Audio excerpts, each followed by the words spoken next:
दोस्तों, मैं हूँ जिनी। मैं बहुत अमीर हूँ, पर मेरी शरारतों से तंग आके मेरी मम्मी मुझे एक ऐसे स्कूल ले आई है जो कहते हैं कि वो सबको सुधार कर आज्ञाकारी बना देते हैं। ये बटलर बताता जब आप 30 दिन बाद आएंगी तो आपकी बेटी पूरी तरह बदल जाएगी। मैं पूछती आप कह रहे थे मेरे रूममेट्स रोबोट है, तो वो बताता हाँ ये हमारे स्पेशल ट्रेन रोबोट्स है। ये सुन के मम्मी जाने लगती है। मैं कहती मम्मी मुझे यहाँ नहीं रहना, पर मम्मी मुझे अकेला छोड़कर चली जाती है। मम्मी के जाते ही बटलर अकक के बात करने लगता है। फिर मुझे मेरे रूम में भेज दिया जाता है। वहाँ मैं देखती 3 बिल्कुल असली दिखने वाली लड़कियाँ मेरा स्वागत करती है। वो बताती कि वो रोबोट है। उनका नंबर 101, 102, 103 है। मैं उन्हें हेलो बोलती और बैठ जाती हूँ। 102 बोलती आपको रोज सुबह 8 बजे न्यूज सुननी है। मैं कहती वो बहुत बोरिंग है। वो बोलती इससे आपको पता चलेगा कि कब कौन सी प्रॉपर्टी खरीदनी है और कब बेचनी चाहिए। दूसरे पार्ट के लिए कमेंट करो। बच्चों, जॉब सिलेक्शन के लिए एक ड्रामा वीडियो बनानी है। जो एक रूम में है वो साथ में ही वीडियो बनाना। अरे ये तो बढ़िया है, हमने तो पहले भी वीडियो बनाई है, ये तो आसान रहेगा। हाँ, लेकिन इस बार मुझे लीडर बनना है। हाँ, इस बार रितिका को भी मौका मिलना चाहिए। मुझे ये पहले से आता है, इसलिए लीडर मुझे ही बनना चाहिए। मुझे नहीं पता, मैं इस बार पीछे नहीं रहूंगी। मैं इस बार लीडर बनूंगी ही बनूंगी। रितिका, आलिया को एक्सपीरियंस है, उसे ही लीडर बनना चाहिए, काम भी अच्छे से हो जाएगा। चलो चलते हैं, जो पहले स्क्रिप्ट लिखेगा वही लीडर बनेगा। जिनी, तो तुमने सोच लिया है रितिका को ये रोल नहीं दोगी? हाँ, क्योंकि आलिया को ये अच्छे से आता है तो लीडर उसे ही बनना चाहिए। हाँ ठीक है, आलिया की चमची कहीं की। तानिया, चलो हम गरीबों पे फिल्म बनाते हैं। इससे लोगों को हमारी फिल्म देखकर दया आएगी और अच्छे नंबर मिलेंगे। गजब, ये आइडिया तो कमाल का है। पक्का हम ही जीतेंगे। ये सही नहीं है, तुम लोगों की भावनाओं का गलत फायदा उठा रहे हो। तुम्हारे कॉलेज ड्रामा देख देख कर सब लोग थक चुके हैं। जब हम इतने अलग हैं तो अलग अलग टीम ही बना लेते हैं। फिल्म बनाने में बहुत मेहनत है, स्क्रिप्ट, शूटिंग और एडिटिंग। क्या तुम ये सब कर लोगे? देखना, हम ही जीतेंगे। ठीक है, तो तुम 2 और हम 2, पर याद रखना हम जीत गए तो रोते हुए मत आना। चलो तानिया, वरना कोई हमारा आइडिया कॉपी कर लेगा। आलिया, क्या हम दोनों अकेले ये कर पाएंगे? तुम बस एडिटिंग पर ध्यान देना, बाकी सब मैं कर लूंगी। आलिया, लो खाना खा लो। आलिया, तुम्हें कुछ भी चाहिए तो बताना और तुम बस काम पे ध्यान दो। अच्छा, मुझे 1 गिलास पानी ला दो। ओके, अभी लाई। ये लो आलिया। Thank you. ये क्या शोर मचा रखा है? इतनी रात को लाइट भी जल रही है। सॉरी आलिया, तुम यहाँ बेड में पर्दे लगा के काम कर लो। आलिया देर रात तक स्क्रिप्ट लिख देती है और अगले दिन हम शूटिंग कर लेते हैं। रिजल्ट आ गया है, जिनी और आलिया की जॉब लग गई है। ये सुन के रितिका बोलती अरे मैंने तो घमंड में आके अपना ही नुकसान कर लिया। दोस्तों, जिसने जो काम सीखा हुआ है उसे ही करने देना चाहिए। सही कहा ना? तो कमेंट करो। लेट हो गई, लेट हो गई। अरे कॉलेज शुरू हुआ है और मैं पहले ही दिन देर से पहुंची हूँ। खिड़की वाली जगह तो जरूर किसी ने ले ली होगी। हाय, हेलो।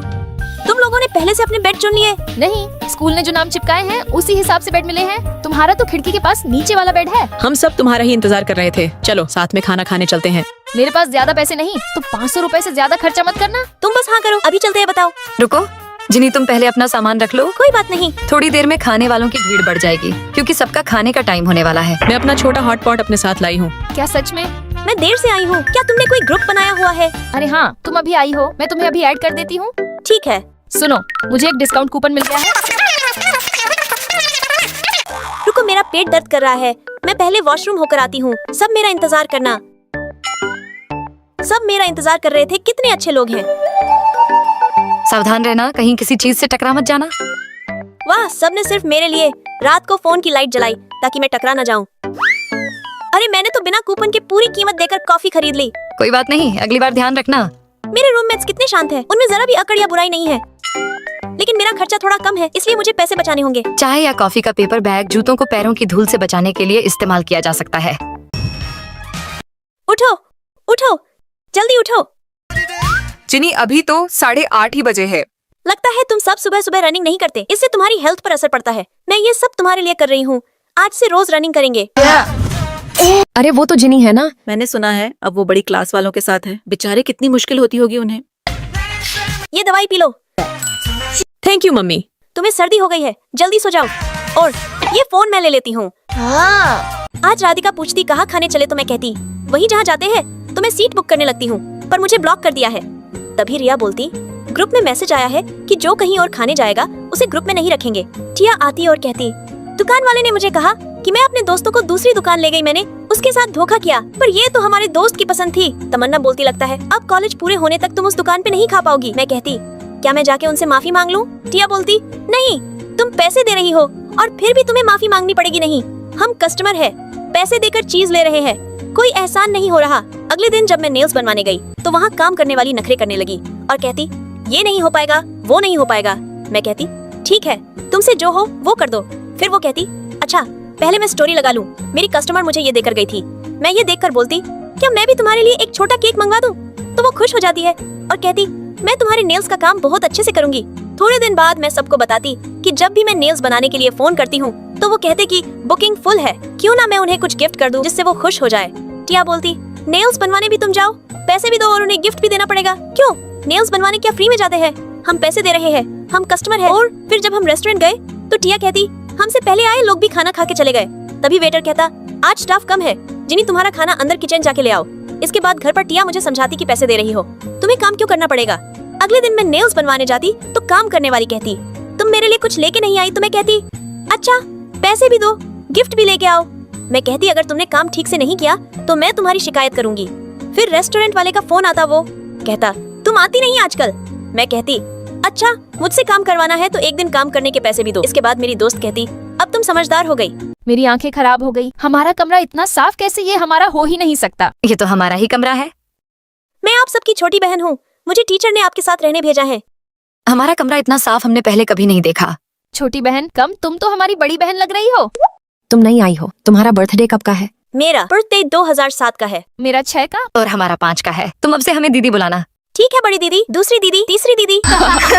ऐसा लग रहा है जैसे हम तुम्हारा फायदा उठा रहे हैं। तो आज क्या खाएं? चलो जिनी के आने पे पिज्जा पार्टी करते हैं। पिज्जा तो रोज खाते हैं, चलो इटालियन खाने चलते हैं। छोटी बहन, मैंने सबके लिए स्टीम मोमोज बनाए हैं, चलो खाते हैं। अरे बाप रे, ये तो बहुत टेस्टी है। छोटी बहन, तुम तो बहुत अच्छी हो। दोस्तों, क्या आपकी बहन भी आपको अच्छी चीजें बनाकर खिलाती है? कमेंट करो। दोस्तों, राधिका मेरा बहुत ख्याल रखती है, पर जब वो दूसरों के बारे में कुछ बोलती है तो मुझे वो सब अच्छा नहीं लगता। राधिका, मैं अपने नेल्स बनवाने जा रही हूँ, क्या तुम भी चलोगी? नहीं, मैं वहाँ बोर हो जाऊंगी। आज वहाँ वही लड़का भी आया है जो तुम्हें पसंद है, क्या अभी भी नहीं चलोगी? क्या सच में? चलो चलते हैं। मैं अपने नेल्स बनवा रही थी और राधिका बहुत मजे कर रही थी। जब मेरा काम हो जाता है तो राधिका बोलने लगती है, तुम पहले चली जाओ, मुझे आज देर हो जाएगी और मैं तुम्हारे साथ चाय पे भी नहीं आ पाऊंगी। मैं उदास होके जाने लगती हूँ। राधिका बोलती, जिनी तुम्हारा बिल मैं भर दूंगी। तो मैं कहती, ठीक है, और वहाँ से घर आ जाती हूँ। इसमें कोई गलत बात नहीं है, शायद मैं ही थोड़ी ज्यादा सोच रही हूँ। हम बहुत टाइम से दोस्त है, मैं बस उससे थोड़ी अगल हूँ। रिया आलिया को नूडल्स लाने को बोलती तो आलिया बोलती, तुम खुद ले आओ, मैं जिनी से बात कर रही हूँ। जैसे ही रिया जाती है, आलिया बोलती, मैं भी एक बार एक दोस्त से थक गई थी और परेशान हो गई थी। वो हमेशा मुझसे अपने काम करवाती थी, पर हम जानते हैं क्या सही है और क्या गलत, तो चिंता की बात नहीं, तुम जैसी हो वैसे ही रहो। तभी राधिका आती तो कहती कि तुम क्या बात कर रहे हो? हम कहते कुछ नहीं। फिर मैं राधिका को कहती, चलो कुछ अच्छा सा खाने चलते हैं, और हम खुशी खुशी बाहर खाने चले जाते हैं। जिनी, चलो नूडल्स खाने चलते हैं। मेरा मन नहीं है।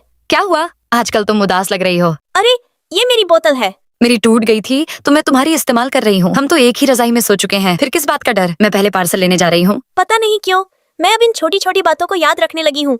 जिनी, मुझे लगता है तुम राधिका के साथ कुछ अलग तरीके से रहने लगी हो। तुम दोनों कॉलेज के पहले साल से ही साथ साथ घूम रहे हो। दोस्ती भी अजीब चीज है, न पूरी तरह समझ आती है न समझाई जा सकती है। दोपहर हो गई है, देर हो जाएगी, चलो खाना पैक करवा लेते हैं। आंटी जल्दी एक पनीर टिक्का और बिरयानी पैक कर दो। अरे जिनी, आंटी ने चम्मच तो दी ही नहीं।